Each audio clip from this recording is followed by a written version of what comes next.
In this episode of Aston1936.com, I'm going to show you how to change the air filters. Now, just like any car, the DB9 has air filters, and it just happens to have two of them, one for the left front, one for the right. There's really not a whole lot to this, but what makes it challenging is where the air filter is. So if we swing around, we can see the air box is actually located way down here in the fender well. It's actually right under the headlight unit, and so we have to get access to that. So to do that, we've actually done a whole lot of work already. We've jacked the car up, we've removed the road wheel, we've removed the inner arch liner, just so we can get access to the bottom of the air box inside of here. So it's mostly preparation work, and now I'll show you how to do the last bit. You don't need too many parts to change your air filter. Obviously you need air filters, and so here's a brand new air filter from Aston Martin from the dealer, and they come as a 2-pack, so check out my companion blog to see where to buy these and links and things like that. But I was also surprised to learn that there's a seal on the airbox cover that requires replacement of this really long small diameter, kind of almost like neoprene rubber gasket seal thing. So this is 42 inches long. I measured it. See the blog for a photo of that. And it basically drops into a groove of the airbox cover. So we're going to change that as we go through the process here in a second. You don't need many tools to change your air filter. Basically you need either a T25 Torx bit or an 8mm 6-point socket. The bolt will work with either.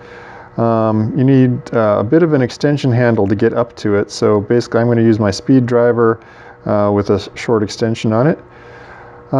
When you put the bolts back in, you actually need a torque wrench. There is a torque spec.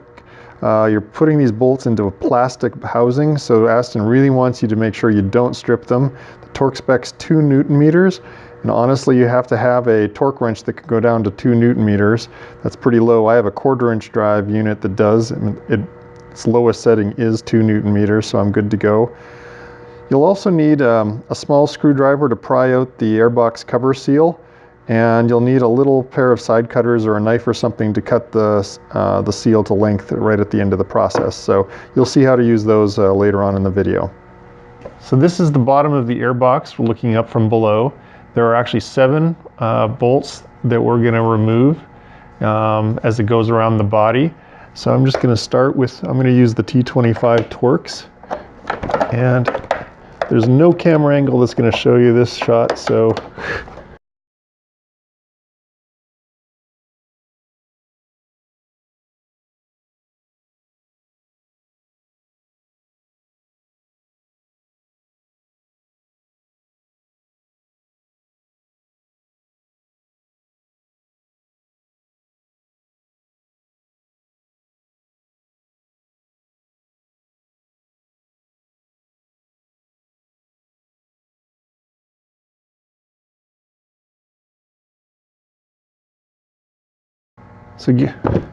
give it a sharp wrap,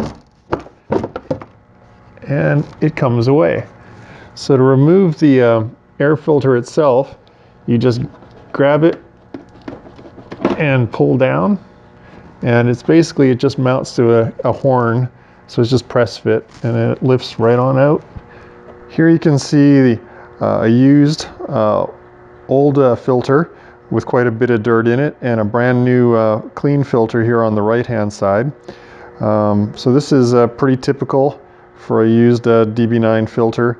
I wanted to point out one thing. If you look down the inside of the filter, you can actually see some oil that's dripped in. Now this is a common DB9 issue where the PCV, positive crankcase ventilation valves in the engine, allow oil to get back up into the intake plenum, and then it drools down the pipe to the air filter and drops out in the bottom of the filter body. And now I've had my my valves changed in the last year or so, and so I shouldn't see any more of that for a while. There's a nice new clean one there. So you can see in the bottom of the box now that it's removed and up on the bench here, there's all sorts of crud in there. There's dead bees and flies and stones and stuff. So there's even some oil and goop over there. So I'm just going to shake this out into the garbage to start with.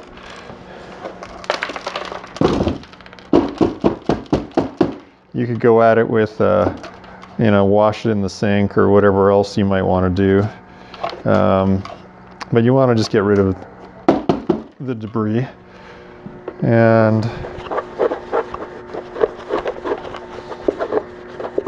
gross bee guts. Okay. So back on the bench here, before we put the airbox back into the car, I wanted to point out there's actually this gasket, right? I told you about it in the parts video. And this gasket basically goes all the way around the perimeter of the airbox. So on the longest section of it is where you'll find the seam where the end starts, and there's a little gap. And I'm just going to use a small screwdriver here to pry up one end of it. And it just literally is going to come up and out in one long piece. And there you have it. There's the old gasket. And there's no point trying to measure it and match it up. The piece they've given us is actually a little bit longer. So the way we're going to put it in is I'm going to start just roughly at the halfway point along this long edge. And it's kind of tedious, so I'm going to switch to time lapse here in a second. But you're just going to basically tuck it in with your blade of your screwdriver, you know, 1/4 inch at a time until you've gone all the way around the whole unit.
So here we are now at the seam, and you can see how there's an extra few inches of rubber that they provided.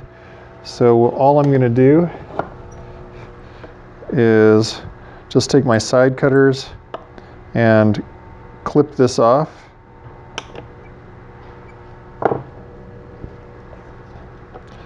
And then just finish tucking it in. So this is ready to go back in the car, and just going to grab the bolts, the torque wrench, and speed driver and get back under there and put it in. So installing the air filter is pretty straightforward. It's basically just held on by friction fit to this air horn. So just take your new filter and just push straight up over the horn. It takes a little bit of muscle. Just wiggle it till it bottoms out, and it's in there. And then we're ready to refit the airbox cover. So what's important to note here, and my gasket got a little out of shape, is that you need to get this curved part of the horn over the air inlet pipe. So there's a little ridge on here. So that's the thing you're basically lining up initially, and it's not too tricky. It pretty much goes right up into place. just like that. And remember, you're compressing that gasket for the first time here. And then we're just going to start snugging up the bolts. Now we're not going to torque these down yet. I'm just going to spin them all in.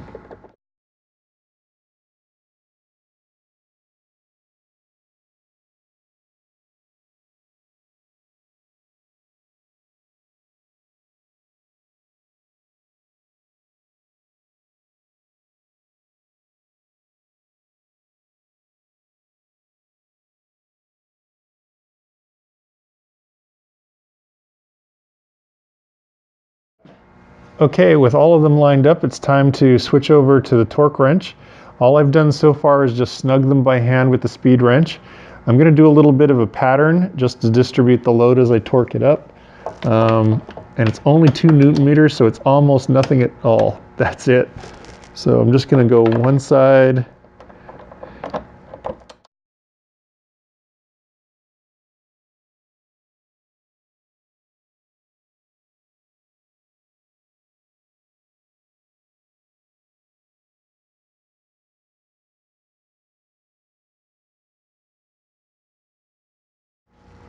And then one last go around just to make sure they all evened out.